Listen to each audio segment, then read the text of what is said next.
Yo, what's up mga Lodi? Pinalipad ulit natin yung ating tura-tura. Kung matatandaan yung mga Lodi, nung pinalipad ko sa malakas na hangin, nawasak yung kanyang ulo mga Lodi. So, ayusin natin. Let's go! Lodi, ayun o, nung pinalipad natin sa malakas na hangin nung nakarang araw. So, ito guys, wasak siya. So, ayan.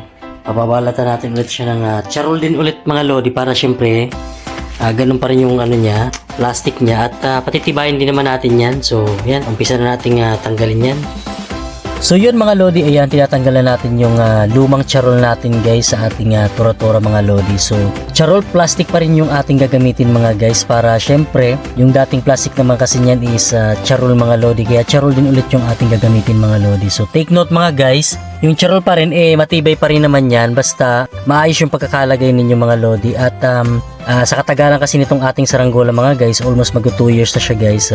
Talagang napakalakas ng hangin kaya ayan, napunit siya mga Lodi. So yan, ayusin ulit natin at syempre babaguhin natin yung tali sa ulo mga Lodi, yan, no? Para mas okay siya at para mas bilog siya mga Lodi kasi parang patulis na kasi siya nung nakita ko. Ito na nga guys, yan, pinaplansya na natin yung ating charol dahil medyo gusot siya. So ginamitan ko lang siya ng blower, hot blower.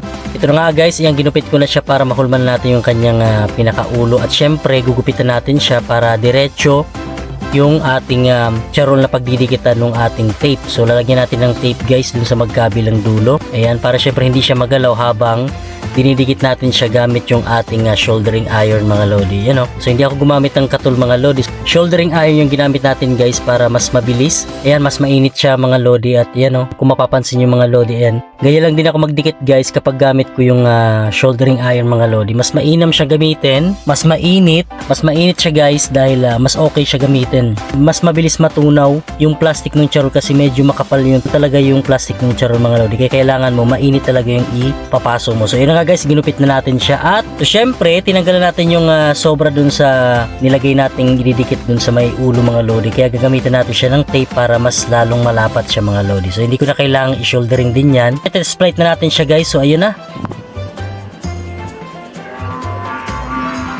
So ayan, lumipad na siya guys. Ayan, ang tayog at ang ganda at maganda pa naman yung hangin ng pagpalipad natin mga Lodi. So yun guys, napalipad na natin ating tura-tura. So medyo mababa na yung lipad niya. So test flight lang siya. So okay guys, ayun, ganda.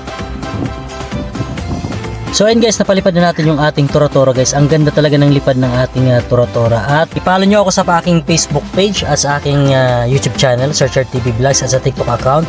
So yun guys, maraming salamat.